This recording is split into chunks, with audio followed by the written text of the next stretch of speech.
Hey, it's that time of the show. We're getting down to the final few minutes, and it's what you our picks for this week in football. And Brad, you want to remind us how we did last week? Go That's ahead. 4-0. 4-0. I think we all went 4-0, which is good. That's a good Oh, job for us. I think I'm 9-0 over the last 2 weeks. Not saying anything, but He yeah. thinks. he's not I might sure. not sure if I'm He's 9-0. postulating, You know what? hypothesizing. He's got a running. He's got it on his classroom on the It, chalkboard on the whiteboard. He's got a running total off in the corner right there. So Mike, there's me, then there's Larry, and then way down here there's Mike. exactly. All right, we've got 4 games of interest this week. Let's start with the game we talked about earlier. Indiana hosting Michigan. Yeah, I'm an Indiana backer. I'm a believer. Kurt Signetti has me believing. I think their offense is too good, and Michigan doesn't have a quarterback that can throw the football. So I think if you're going to beat Indiana, you have to outscore them. Yeah, because they're going to score points. And so I don't think Michigan has enough. I think they'll do a better job defensively than anyone else has probably, but I still think Indiana wins this one by, I'll say 10 points or so.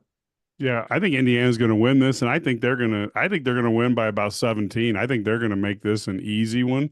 I think that fan base and the coaching and the players are frustrated because they feel like they're getting a lack of respect because they're not a known name in college football. So look for the blowout this weekend. Yeah, and as we've talked about again, this is the year, right? If you're gonna get Michigan on your schedule, take them down. Here's the year, and you do it on national TV. Yes, I'm a believer too. Just like the monkeys, I'm going Indiana. Let's go Alabama LSU. This is a really intriguing matchup in the SEC.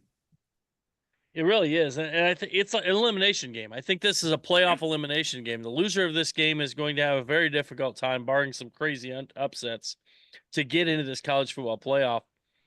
And LSU needs that win to maybe get over the hump. And, they've got some tough ones still. They still got Vanderbilt and at Florida too, and Oklahoma.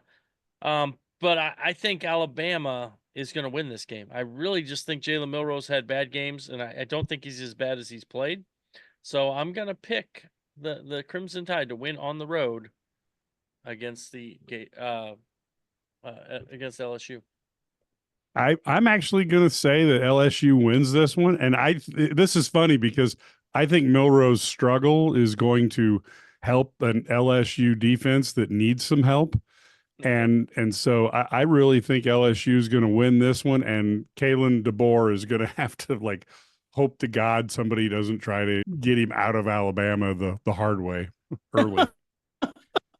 Great matchup. I'm with you. Boy, it's almost a coin flip with these two. I'm going to take the Tigers at home on this one and over Alabama in this, even though our producer, Tony, is not a Brian Kelly fan. Doesn't like that pick, but I'm going to go with LSU. All right. Who is? Yeah, nobody Brian is. Kelly. Brian Kelly. That's right. He is. He is a fan of himself. You are correct. Exactly. Let's go to the ACC. And I think a team that's playing so well right now. And we heard Danny Sheridan talk about earlier. Miami taking on Georgia Tech in Atlanta. Yeah, I think Miami's handled challenges, difficult games when they've had, been their backs against the wall, found a way to win games they didn't play well at the beginning. I think that Miami wins this game. I think they win at Georgia Tech. They're about 11.5-point favorites.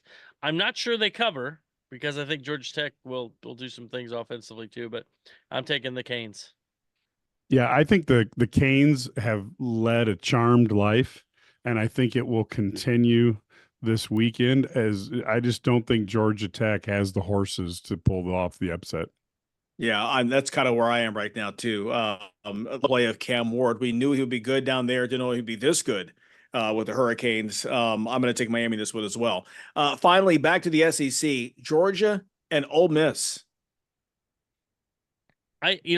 I picked against Georgia once this year when I picked Alabama, and I was right, but I thought they would lose it. Then I picked against Texas, and now they look like the Georgia of old. So I'm picking Georgia. I think they'll beat Ole Miss.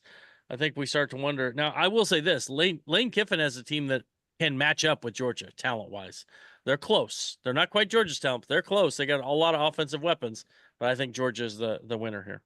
Lane Kiffin equals James Franklin. That's how I'm putting this, because he cannot beat the big dogs when they're out on the hunt. So as much as I enjoy Lane, he's the most quotable guy in college football, him and Gundy. I've got to say that I expect Georgia to go in there and take care of business as they go towards the CFP. Yeah, I'm going Bulldogs too. There's just something missing with this Ole Miss team this year, and I don't know what it is. I'm just not that smart, but I think very good team, very good program, but they haven't performed the way I thought they would this year. They've really struggled in some games, and I think again, Georgia's a well-oiled machine. They're right there. You look up, you think, oh, maybe Georgia's an off season.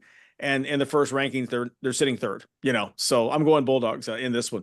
All right, we're out of time. As always, we so appreciate you stopping by. We appreciate our guests as well. Hopefully you enjoyed it. Listen, enjoy the games. Enjoy this weather we've got. Love this. It's November. We'll take this. Enjoy the weekend. Enjoy the games. We're right back here at the same station, same time next week. Take care.